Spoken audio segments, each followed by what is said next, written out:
ফসকে বলতেছে যে মাওলানা রুহুল আমিন সাহেবকে খাদিজা এনে কবর দেওয়া ভালো। ইহুদি হচ্ছ নাকি ভাইজান?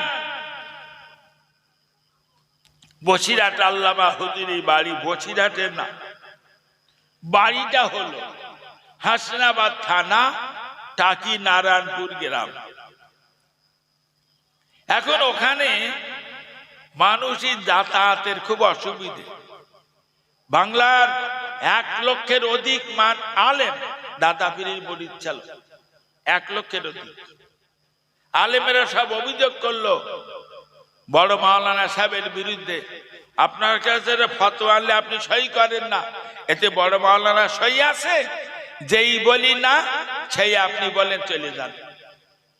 বড় মাওলানা বাড়ি সেই নারায়ণপুর, সেখানে একটা ভ্যান পাওয়া যায় না, একটা গাড়ি পাওয়া যায় না, তাহলে বসিরহাটের মার্কেট অন্তত ওনার বাড়িটা করতে বলুন। তাই দাদা পীর বসিরহাট হুজুরি বললেন যে বাবা, বহুত আলেমের দাবি আপনি বসিরহাটে এসে বাড়ি করুন। এত ডাউন জায়গায় থাকেন, সেখানে মানুষ যেতে পারে না। তখন তো এরকম গাড়ি ঘোড়া পাওয়া যেত না, ইঞ্জিন ভ্যান তখন ছিল না, তখন তো টোটো ছিল না, 4 চাকা ছিল না, মারুতি ট্যাক্সি এসব জন্মগ্রহণ করিনি দাদা হুজুর বসিরহাট হুজুরের জামানায়। তাই বসিরহাট হুজুর বসিরহাটে বাড়ি করেছিলেন। তো হুজুর আল্লামা বাইরে থেকে জলসা করে মার্টিন কোম্পানি একটা ট্রেন চলতো হাসনাবাদ পর্যন্ত, ওই ট্রেনে উঠে হাসনাবাদে নেমে হেঁটে হেঁটে যাচ্ছে টাকি নারায়ণপুর। তো টাকি জমিদারদের বাস, জমিদার বাবুদের ছেলেরা আল্লামা হুজুরি ধরে বলছে একই সঙ্গে তো কলকাতায় কলেজে পড়াশুনো করলাম। আল্লামা হুজুর কলকাতা আলিয়া থেকে টাইটেল পাস করার পরে কলকাতা ইংলিশ মিডিয়াম কলেজে উনি ভর্তি হয়েছিলেন। উচ্চ মাধ্যমিক ফার্স্ট ক্লাস ইংলিশ মিডিয়ামে পাস করেছেন, বিএ ইংলিশ মিডিয়ামে ফার্স্ট ডিভিশনে পাস করেছেন, এমএ পড়িয়েছেন। সেই সব ছেলেরা বলছে রুহুল আমিন একই সঙ্গে তো কলকাতায় পড়াশোনা করলাম, আরে তুমি নাই মাওলানা পড়েছ, তা দেশের যত মুসলমানের মুখী শুনি যে বড় মাওলানা। তো বড় মাওলানা বলে কে? তোমার নাম ধরে না কেউ, সব বলে বড় মাওলানা। আজকে যদি আমার জিজ্ঞেস করতো আমি কি সর্বনাশ করতাম? আপনারা আজকে আমার চেনেন? আমার ঘরে কতটা কেতাব আছে জানেন? আল্লামা হুজুর কি জবাব দেন জানেন? আমরা যে নামাজ পড়ি দেখেছেন, এই নামাজের নিয়মটা সাধারণের চেয়ে একটু বুঝি।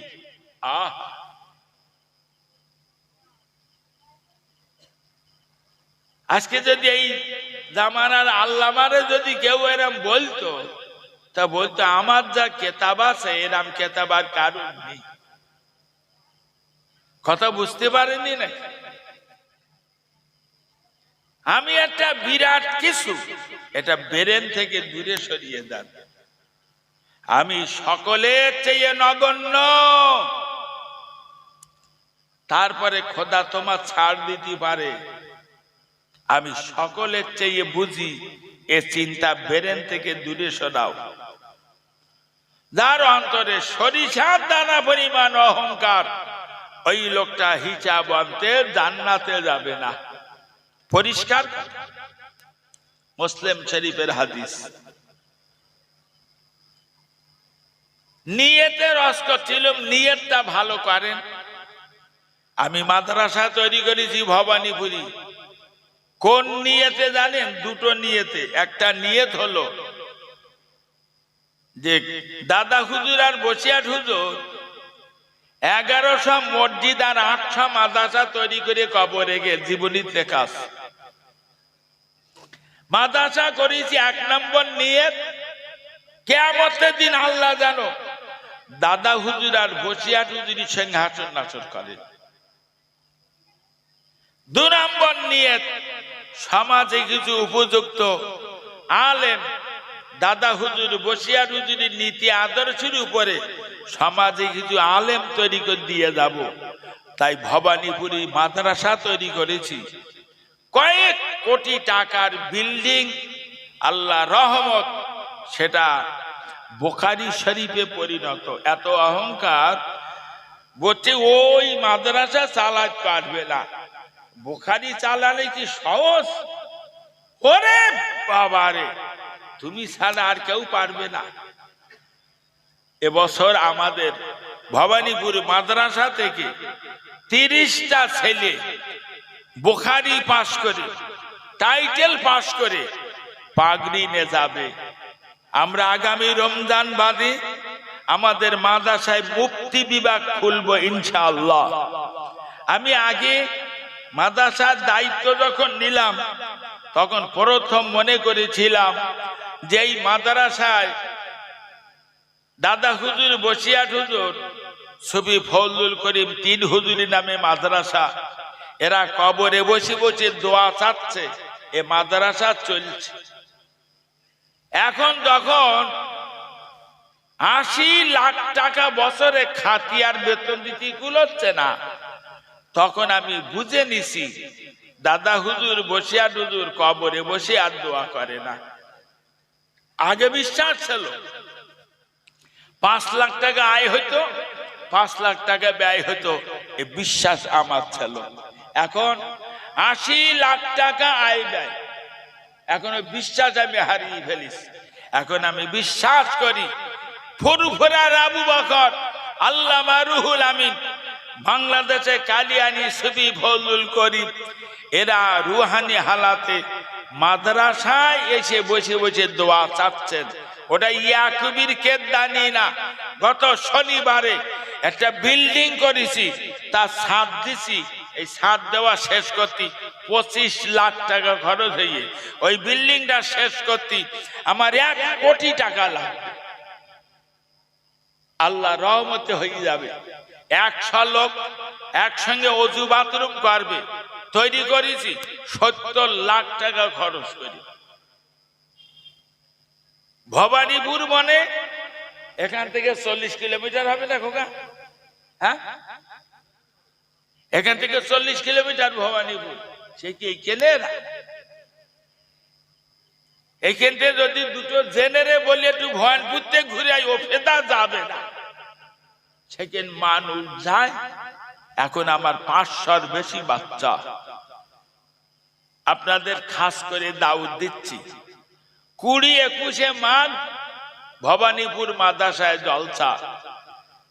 তো একটা সমাজে একটা রুটি আছে, 4 দিনের নেমন্তন্ন দিলে নাকি কলসি দিতে হয়, আর 2 দিনের নেমন্তন্ন দিলি লুঙ্গি দিতে হয়, লুঙ্গি গেঞ্জি।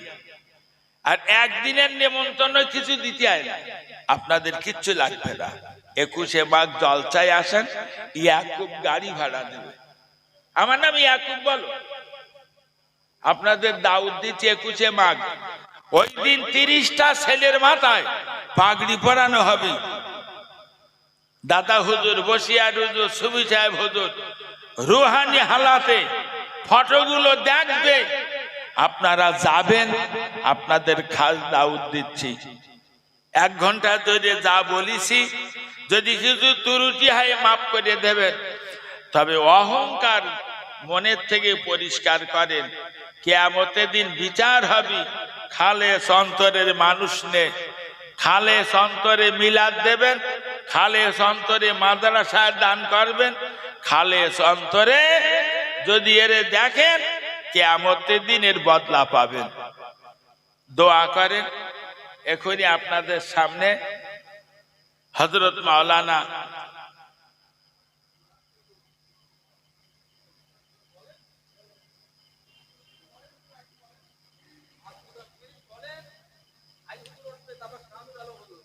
ও আচ্ছা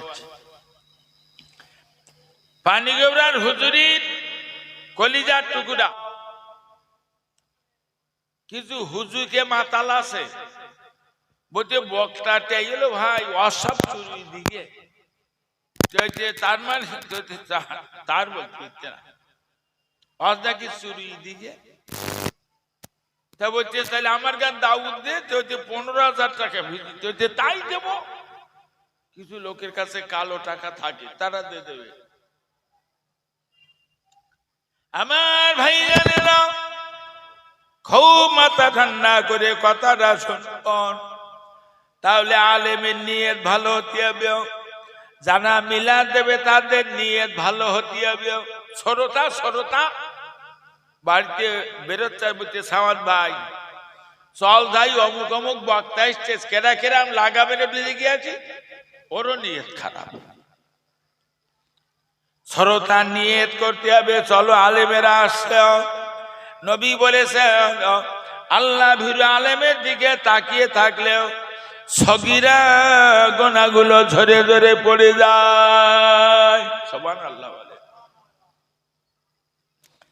বাপ দাদাদের সব কবর দিছে, আমরা চলো সবাই যাই, ওদের জন্য একটু দোয়া খায়ের করে আসি। কত সুন্দর নিয়ত। নিয়তের রসকতি বলো, নিয়তটা ভালো করে, অন্তরটা ভালো করে। রাসূলুল্লাহ খুব প্রিয় সাহাবী হযরত ওমরের বেটা, নাম তার আব্দুল্লাহ,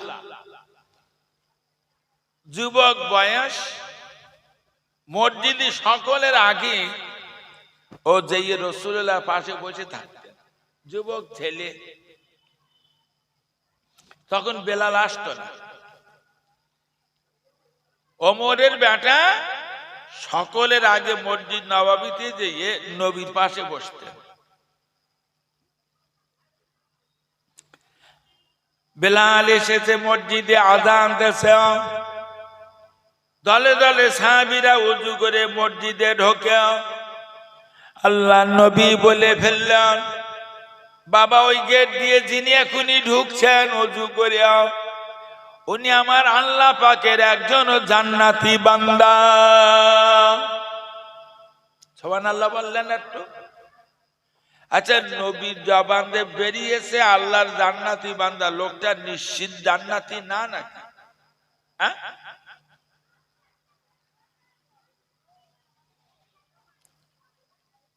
হযরত আব্দুল্লাহ ইবনে ওমর বলেন, পরের দিন নবীর পাশে বসেছিল, হযরত বেলাল এসে আযান হেঁকেছে, দলে দলে সাহাবীরা ওযু করে মসজিদে ঢোকে।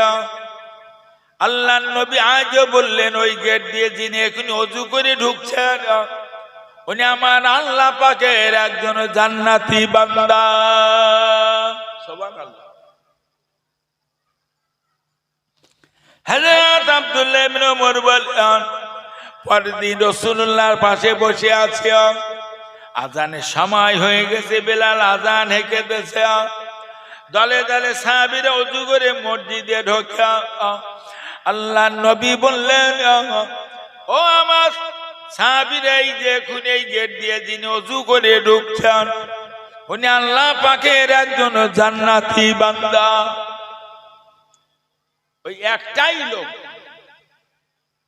আব্দুল্লাহ বলছেন, আমি লক্ষ্য করে দেখি মদিনার এক মুরব্বী বিরুদ্ধ এক সাহাবী নামে নবী 3 দিন জান্নাতি সার্টিফিকেট দিয়েছে।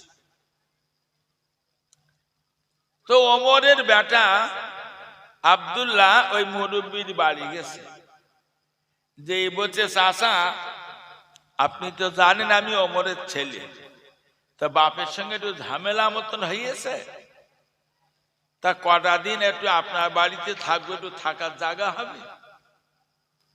যে বাবা থাকো, কোনো অসুবিধা।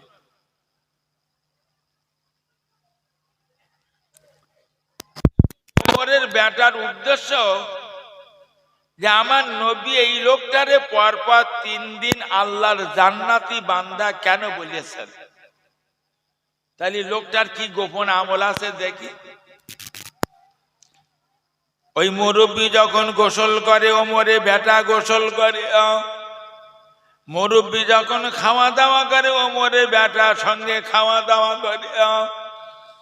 মুরব্বী যখন মসজিদে যায় ওমরের বেটার সঙ্গে মসজিদে যায়। মুরব্বী যখন ঘুমিয়ে যায় ওমরের বেটা মুরব্বীর পাশে।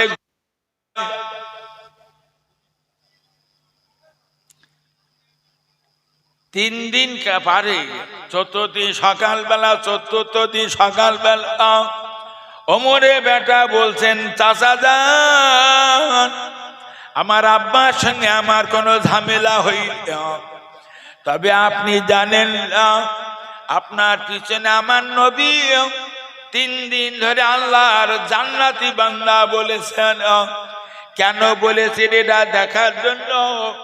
আপনার কি গোপন আমল আছে জানবার বুঝবার জন্য এই ছলনা করে কয়টা দিন কাটাই। আপনি 5 ওয়াক্ত নামাজ মসজিদে জামাতে পড়েন, আমিও 5 ওয়াক্ত নামাজ মসজিদে জামাতে পড়ি। না না চাচা জানো, আপনি তসবিহ পড়েন, কোরআন পড়েন, আমিও তসবিহ পড়ি, কোরআন পড়ি। আপনি তাহাজ্জুদ পড়েন, আমিও তাহাজ্জুদ পড়ি। আপনি আওয়াবিন পড়েন, ইশরাক পড়েন, আমি ইশরাক আওয়াবিনের নামাজ পড়ি। আমার চেয়ে 1 বিন্দু আমল আপনার বেশি নয়। আমার নবী কেন আপনাকে 3 দিন ধরে আল্লাহর জান্নাতি বান্দা বলেছেন, এটা আপনাকে আমাকে বুঝিয়ে দেওয়া লাগবে।